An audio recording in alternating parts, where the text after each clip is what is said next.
नमस्कार दोस्तों, मैं हूं शिवम पांडे और आपका स्वागत करता हूं आपके अपने चैनल ट्रिक पॉइंट में। दोस्तों, आज हम लोग इस वीडियो में वर्तमान मध्य प्रदेश राज्य के गठन के बारे में याद करने वाले हैं। ऐसा मैं क्यों बोल रहा हूं?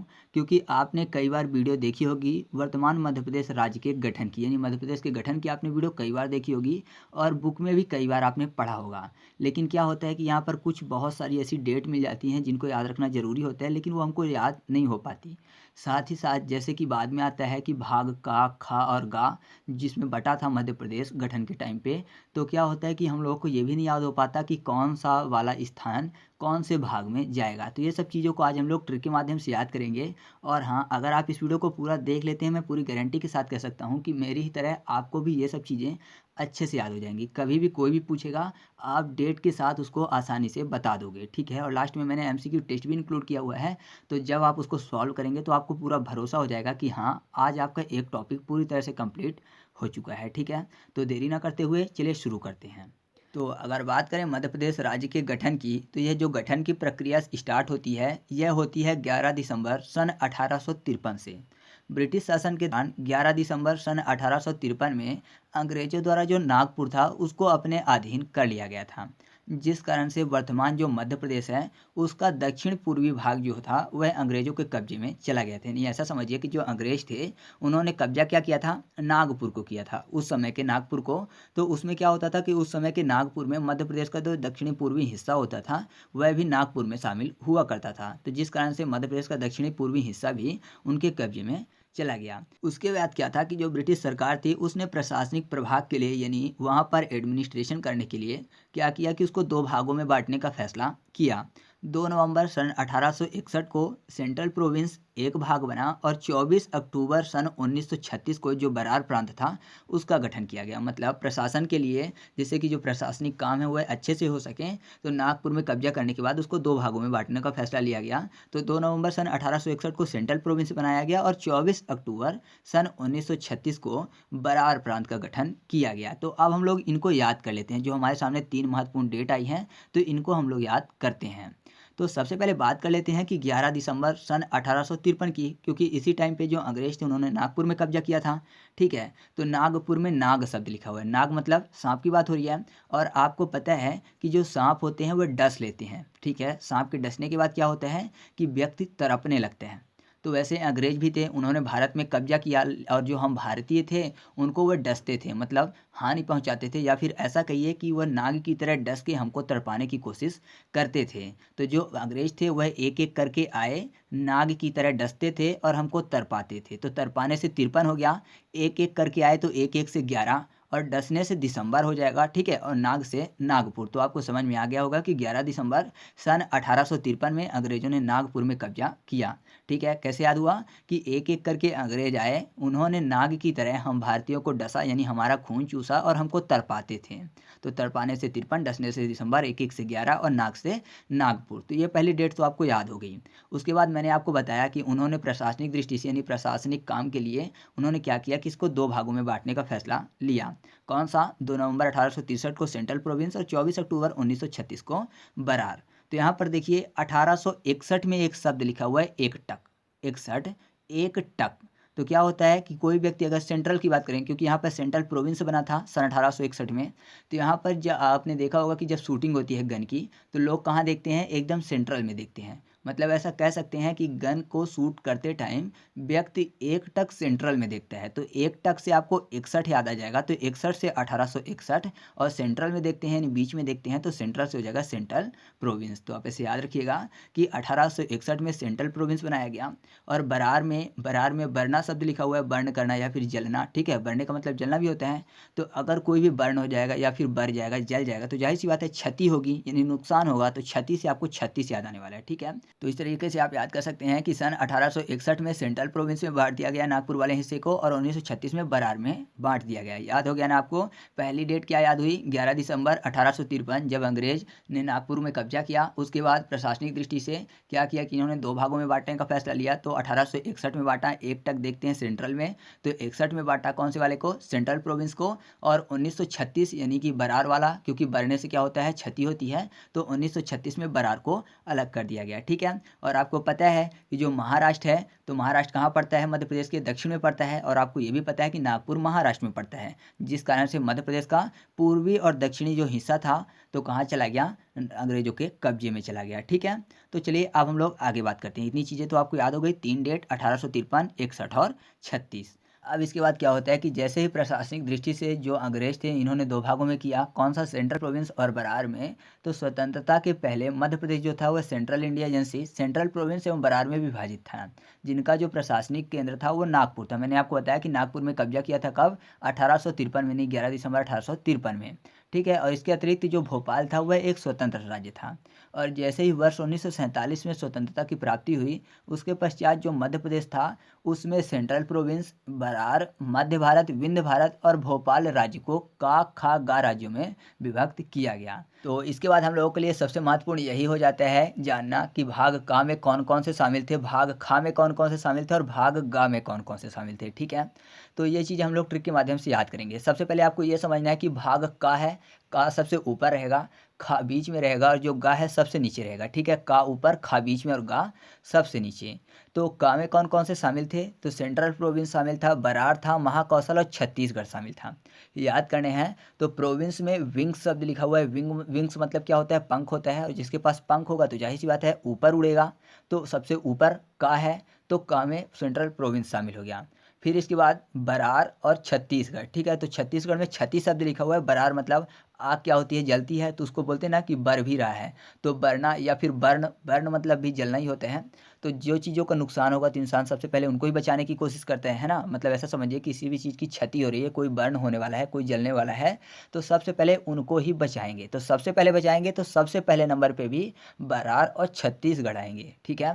और महाकौशल में कौशल, कौशल यानी कुशल व्यक्ति की बात हो रही है। अब जो कुशल होगा तो 1 नंबर पे ही होगा, ठीक है, पीछे तो होगा नहीं किसी से। तो आप ऐसे याद कर सकते हैं कि भाग का में सेंट्रल प्रोविंस, बरार, महाकौशल और छत्तीसगढ़ शामिल हो गया, ठीक है।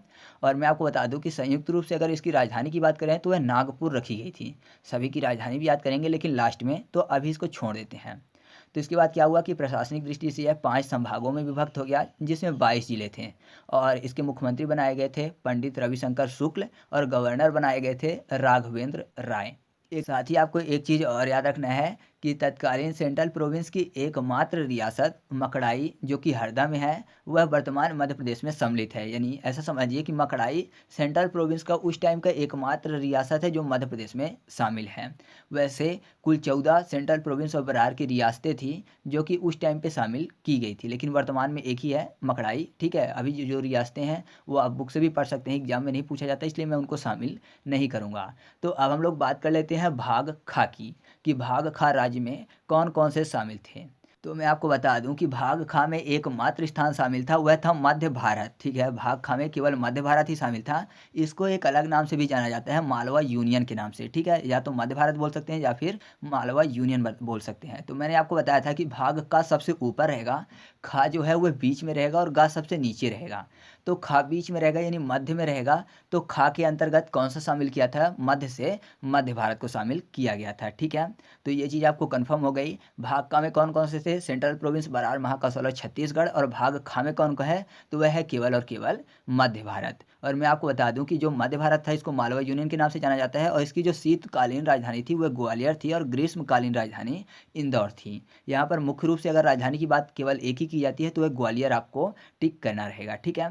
और मैं आपको बता दूं कि जो भाग खा था इसके अंतर्गत 26 रियासतें थी, जिनको प्रशासनिक दृष्टि से 16 जिलों में विभाजित किया गया था। और मध्य भारत के जो प्रथम मुख्यमंत्री थे वह थे लीलाधर जोशी और प्रथम राज्यपाल थे तखतमल जैन। तो यहाँ पर हम लोगों ने केवल एक ही चीज़ को याद किया है कि मध्य भारत को भाग खा में शामिल किया गया था और इसकी राजधानी को भी हम लोग लास्ट में याद करेंगे, सभी को एक साथ में। तो आप इस चीज़ को याद रखिएगा, ठीक है। एग्जाम में जब भी पूछा जाएगा तो यही आपसे पूछा जाएगा। तो चलिए आगे बढ़ते हैं। अब हम लोग बात कर लेते हैं भाग गा की। तो जो भाग गा था उसमें विंध्य प्रदेश को शामिल किया गया था। बघेलखंड और बुंदेलखंड जो रियासत थी उसको 12 मार्च 1948 को दोनों को मिलाकर विंध्य प्रदेश बना दिया गया था और इसी विंध्य प्रदेश को भाग गा में शामिल कर दिया गया था। और साथ ही साथ 4 अप्रैल 1948 को इसमें 35 रियासतों को भी सम्मिलित किया गया था और 1 जनवरी 1950 को इसे भाग गा के राज्य के रूप में दर्जा दे दिया गया था। और फिर इसके बाद क्या था कि इसके जो प्रथम मुख्यमंत्री थे वह बनाए गए थे पंडित शंभूनाथ शुक्ला, ठीक है, यानी ये विंध्य प्रदेश के कौन थे,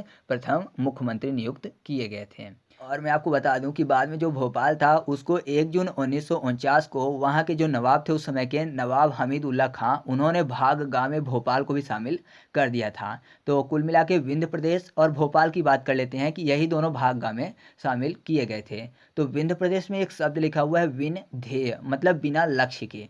अब जो बिना ध्येय का होगा, बिना लक्ष्य का होगा, तो जाहिर सी बात है वह सबसे पीछे रह जाएगा।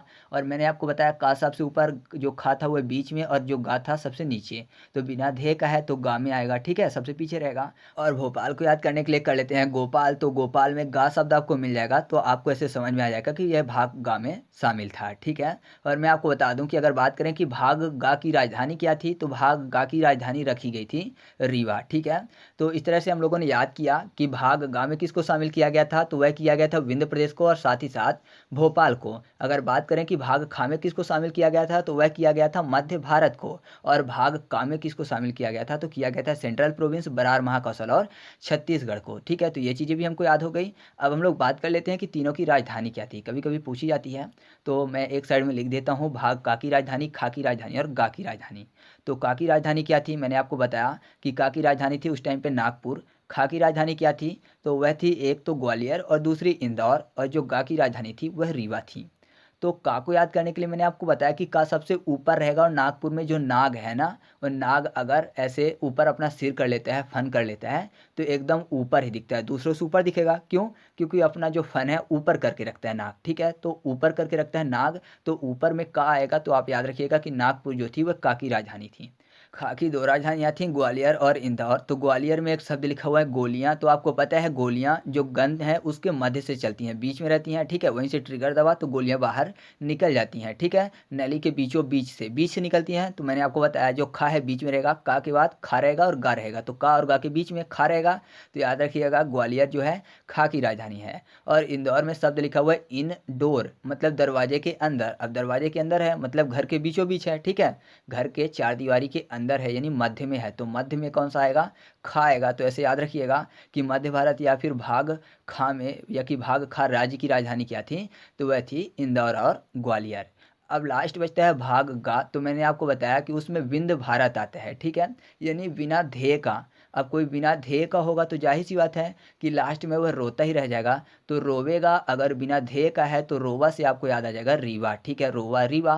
तो याद रखिएगा का की राजधानी आपको याद हो गई, वह कौन सी है, नागपुर। खा की राजधानी कौन सी है, ग्वालियर और इंदौर। गा की राजधानी कौन सी है, तो वह कौन सी है, रीवा है, ठीक है। तो ये चीज़ें भी हम लोगों ने ट्रिक के माध्यम से याद कर लिया। तो चलिए अब हम लोग आगे बात कर लेते हैं। इसके बाद क्या था कि सन 1956 में 7वें संविधान संशोधन के अंतर्गत राज्यों का भाषाई आधार पर पुनर्गठन किया गया, जिसमें राज्य पुनर्गठन आयोग की अनुशंसा पर मध्य प्रदेश के दक्षिण में स्थित मराठी भाषी क्षेत्र विदर्भ एवं नागपुर को महाराष्ट्र में सम्मिलित कर दिया गया। उस समय मध्य प्रदेश में जो पुनर्गठन के समय कुछ महत्वपूर्ण परिवर्तन हुए थे, तो उनकी बात कर लेते हैं।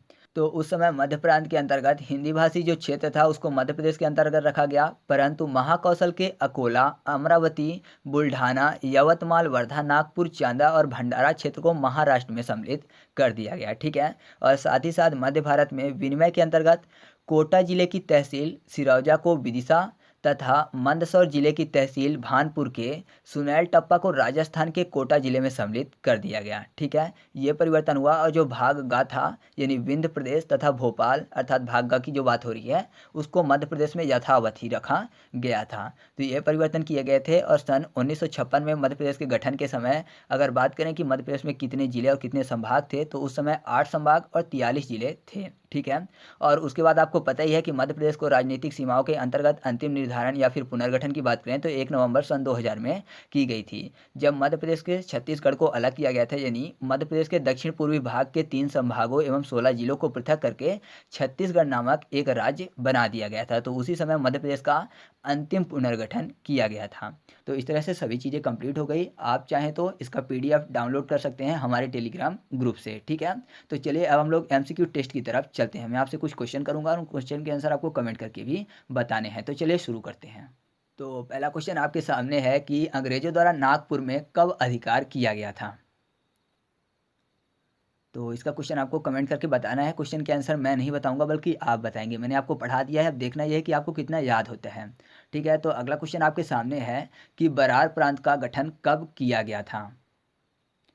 क्वेश्चन नंबर 3, भाग गा की राजधानी क्या रखी गई थी। मैंने आपको बताया था कि मध्य प्रदेश को भाग का खा गा राज्य में बांटा गया था, तो भाग गा राज्य की राजधानी क्या रखी गई थी, आपको कमेंट करके बताना है। ठीक है, अगला क्वेश्चन है क्वेश्चन नंबर 4, जो भाग खा राज्य था उसके अंतर्गत किसको शामिल किया गया था। मैंने आपको बताया था कि जो भी चीज़ें थी, बरार, महाकौशल, सेंट्रल प्रोविंस, ठीक है, मध्य भारत, विंध्य भारत, तो इनमें से क्या था जो कि भाग खा के अंतर्गत रखा गया था। ठीक है, तो इन सभी क्वेश्चन के आंसर आप कमेंट करके बताइएगा, जिससे आपको पता चल जाएगा कि जो भी आपने पढ़ा है वो आपको याद हुआ है या फिर नहीं। तो वीडियो अच्छा लगा तो वीडियो को लाइक करिएगा, दोस्तों के साथ शेयर करिएगा और चैनल को सब्सक्राइब कर लीजिएगा, जिससे कि आपको ऐसी वीडियो मिलती रहे। तो चलिए मिलते हैं अगले वीडियो में, तब तक के लिए जय हिंद।